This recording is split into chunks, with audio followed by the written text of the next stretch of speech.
Welcome to LC Screen Talk. My name is Larry, and this is my review of Queer Japan.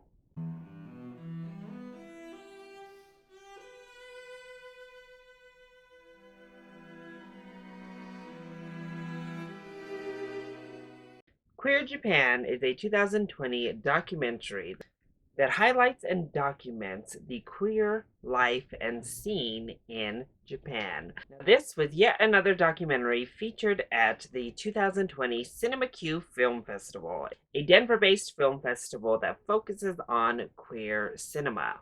Now, admittedly, this is the third documentary from this year's festival that I have viewed, and yet again, it is a strong offering in the category. And yet again, we get a strong foreign offering at the festival. So let's go ahead and talk about the positives first. So, the big positive here is that we are really delving deeper into a different culture and their queer lifestyles. Not only do we look at Tokyo, which is a place that you would think would be vibrant with queer culture, countercultures in general, but we travel across Japan to get perspectives from many different folks who identify very differently within the queer umbrella. First of all, I didn't know much about what the LGBTQ experience was like in Japan.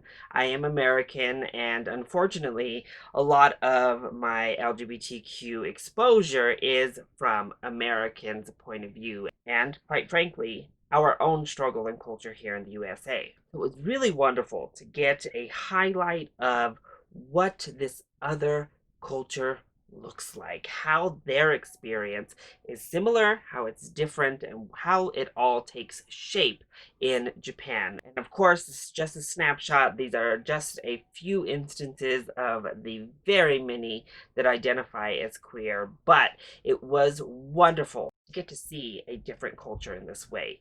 But not only that, this film is very diverse in representation within our community.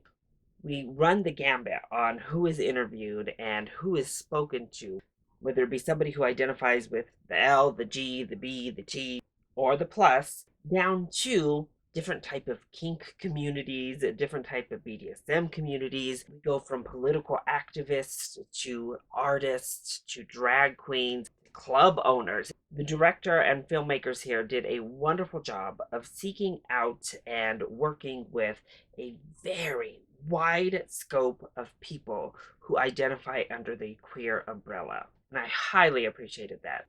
Plus, in addition to being a talking head documentary, we get a lot of real world footage. And I have to say, it is shot beautifully. We highlight a lot of artists in this film from one perspective or another. A lot of great artists here, and the filmmaking reflects that because it is shot in such an artistic way. Beautiful slow-mos, the beautiful camera work, the fact that we have both English and Japanese subtitles on screen, and they come forward in definitions for different language that is used. But it's just a beautiful documentary to look at. And I love that we go into a lot of deeper conversation. We get to hear perspectives from very interesting and thoughtful people who help to challenge and push boundaries of what our community represents and how our community interacts with others that identify under the queer umbrella. And even just reclaiming that word of queer is really interesting discussion that's opened up in this film. It's a very thoughtful film, just across the board in every detail on how it depicts the culture and represents queer Japan. So then, what doesn't work so well when it comes to queer Japan?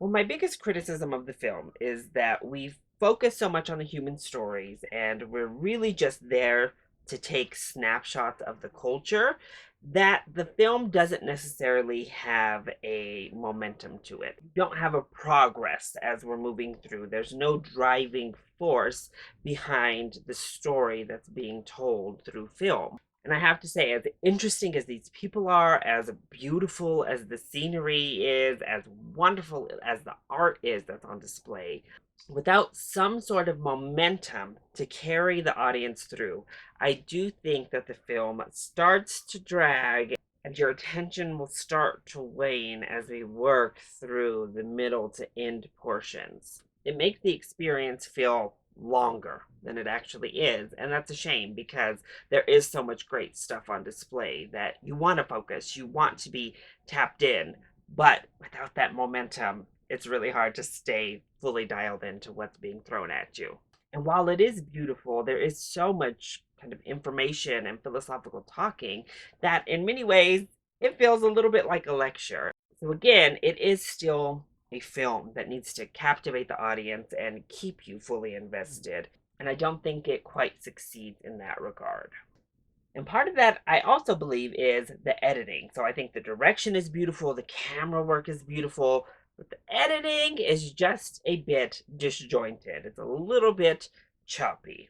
But overall, Queer Japan is a really interesting documentary that highlights a beautiful, vibrant, but also struggling and still marginalized culture within Japan. And really, it is a beautiful film to watch. I think the people are interesting, their work is fascinating, and it is certainly one to check out to expand your scope and understand another culture and challenge your own ideas of the queer community, both in Japan and be able to reflect that upon your culture, wherever that may be.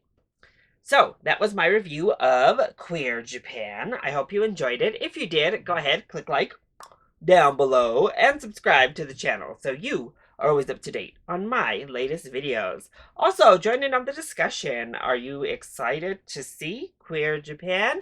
And what is your favorite LGBTQ plus documentary? Let me know either in the comment section down below or again, hit me up on Twitter. I love you all so much for your continued support. Mwah! Thank you for watching, and I'll see you next time. Bye!